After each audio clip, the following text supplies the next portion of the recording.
Raimundo Elansang, bonjour. Bonjour. Quel est le sens de cet appel à quelques jours du sommet de Washington? Nous sommes une coalition politique qui vient d'être formée pour lancer un appel au bien de négocier avec l'opposition pour une transition démocratique réelle.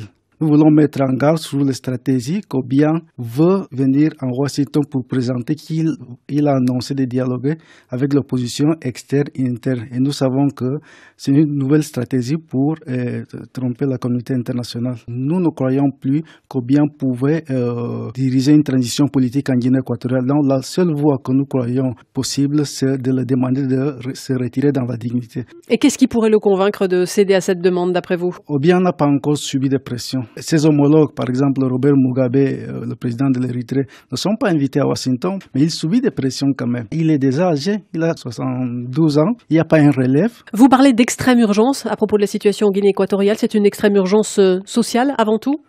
C'est une extrême urgence sociale et politique en même temps que Obiang et son régime ont maintenu le pays pauvre depuis les 20 ans d'exploitation pétrolière. Nous sommes passés d'un PIB de $300 à $24 000. Le taux de pauvreté a augmenté à cause de la diminution de l'exploitation pétrolière. Obiang n'arrive plus à payer les entreprises qui font des grands projets d'infrastructure. Donc vous nous dites à propos de l'exploitation pétrolière, on arrive au bout. On arrive au bout. Il faut inventer la suite pour l'économie équato-guinéenne. Oui. Et deux, cette exploitation n'a pas profité aux équato-guinéens. Étant donné le système qu'il a mis en place, étant donné la corruption qui est vraiment enracinée, le gouvernement n'est pas capable d'amener sur place un projet de diversification économique. Le peu de pétrole qui reste. Avec la stratégie d'Obiang, si on continue avec ce système, le futur de ce pays va être catastrophique parce que nous serons sans pétrole, nous serons sans aucune diversification économique. Vous voyez, on n'a même plus l'agriculture de subsistance. Tous les produits agricoles sont importés du Cameroun voisin. Il n'y a même plus ça. La Guinée équatoriale était au temps de la colonie d'abord.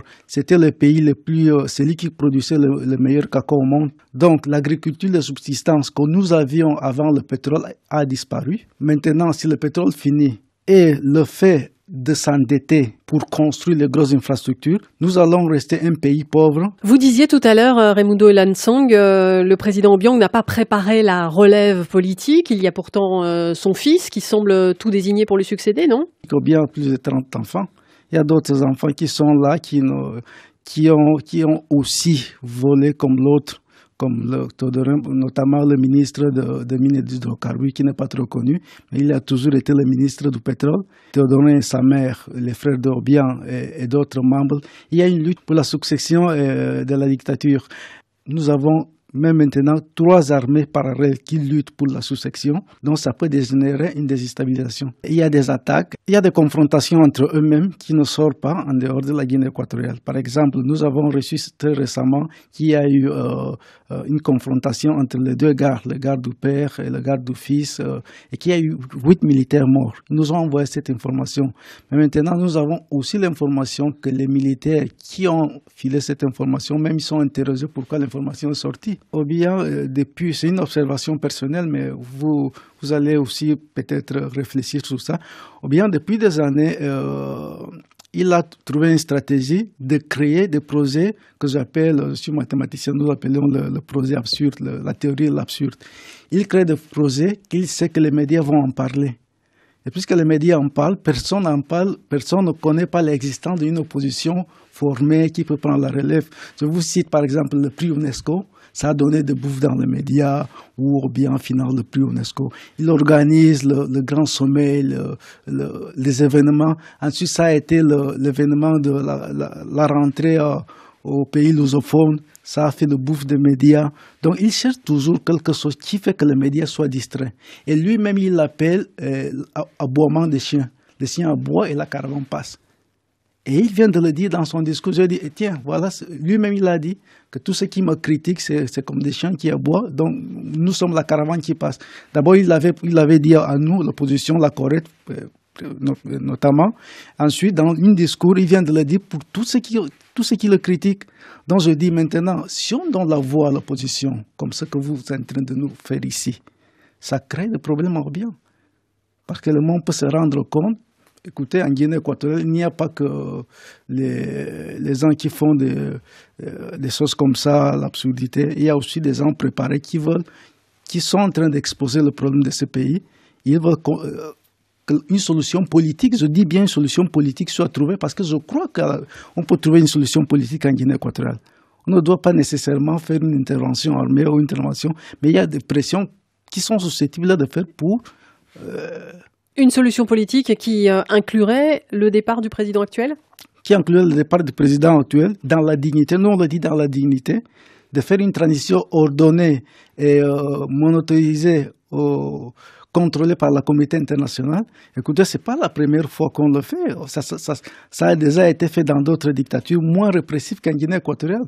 Pourquoi l'opposition équato-guinéenne ne peut pas faire appel à une médiation sécuritaire? Je dis médiation sécuritaire parce que nous, on ne peut pas commettre l'erreur de dire qu'au bien aller aux Nations Unies pour dire, écoutez, les opposants peuvent rentrer, on va faire une transition. On se connaît très bien. Il avait déjà fait au début de l'année 90, lors de l'accord de Bâle. Ils sont finis en prison, tués, tout ça là. Donc, nous croyons que la seule solution, c'est d'appeler au bien à négocier avec l'opposition à l'extérieur du pays. Et les accords qu'on va sortir là-bas, surtout les accords sécuritaires, parce que tous ses frères, tout son entourage sont armés, sont extrêmement riches. Ils ont peur de perdre leurs biens. Ils ne croient pas à la démocratie. Ils savent que s'il y a un État démocratique, sont susceptibles de perdre leurs biens. En plus, ils ne peuvent pas s'en sortir parce que la plupart ne sont pas formés. Mais nous voulons trouver une solution. Nous voulons trouver une solution politique à s'asseoir sur la table pour dire, écoutez, si vous restez sur place, les conséquences seraient pires pour nous et pour vous. Le pays va sommer dans le chaos. Vous ne croyez pas qu'on a commencé avec Théodorin pour les biens mal acquis? Ça va s'étendre à vous. Parce qu'on connaît, la communauté internationale connaît où vous avez vos biens. Mm-hmm. Ça va s'étendre à vous. Mais, de qui parlez-vous là précisément, par exemple? Je parle par exemple de son entourage, ses enfants, les barons du régime qui ne veulent pas que bien fasse une réelle transition. Et c'est tout ça, parce qu'il y a des gens qu'on peut cibler dans le régime qui sont vraiment le noyau dur du régime. J'ai appris qu'il y a beaucoup parmi eux qui veulent aussi déjà un changement, mais le changement qu'ils vont vouloir, ils vont vouloir le doser comme eux, ils entendent que le changement doit être fait. Mais nous croyons qu'il n'y a pas une autre solution que de permettre au peuple équato-guinéen d'élire librement et avec toute la transparence leurs dirigeants. Je crois que le peuple est déjà mûr, le peuple a déjà subi. Je suis sûr que le peuple équato-guinéen, si on leur donne la liberté d'élire librement leurs dirigeants, ils vont savoir élire qui peut résoudre le problème dont je vous ai exposé. C'est surtout le problème de la subsistance du peuple. Mm-hmm. Mais... Est-ce que justement vous pourriez être un peu plus précis et concret sur cet état, ces problèmes de subsistance et ces problèmes quotidiens des Équato-Guinéens? Voilà, le problème quotidien des Équato-Guinéens. Prenons un exemple, la santé. La santé n'a pas été améliorée. Les Équato-Guinéens meurent dans les hôpitaux sans médicaments. Les états des hôpitaux sont d'un état catastrophique. Mais si vous allez en Guinée équatoriale, ils vont vous présenter une clinique de la première dame qui a construit. Ils vont vous dire, voilà les hôpitaux de la Guinée équatoriale. Mais la réalité en santé, il n'y a pas les hôpitaux. Regarde, un autre fait, il y a la malnutrition alimentaire chez les enfants en Guinée équatoriale. Ce n'est pas normal. Un pays qui se dit le plus riche d'Afrique ne peut pas avoir la malnutrition alimentaire des enfants de moins de 5 ans.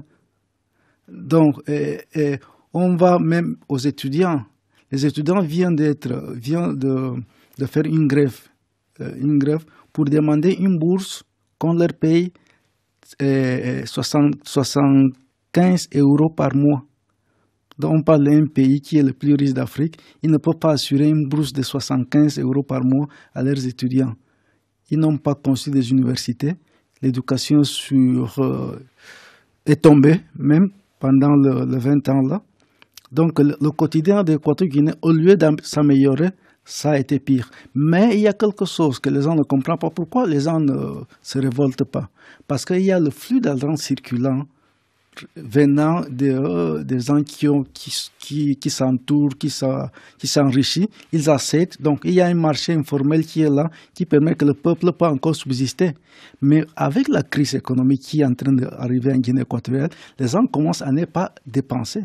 Donc, les tensions commencent à monter dans le peuple. Les taux de criminalité commencent à monter en Guinée équatoriale. Avant le pétrole, on était au moins un peuple pacifique, un peuple qui était pauvre, mais nous vivions dans la convivialité. Il n'y avait pas de crime en Guinée équatoriale. On pouvait même dormir dehors sur le trottoir sans être inquiété, ce qui n'est plus le cas aujourd'hui. Raimundo Elansang, merci.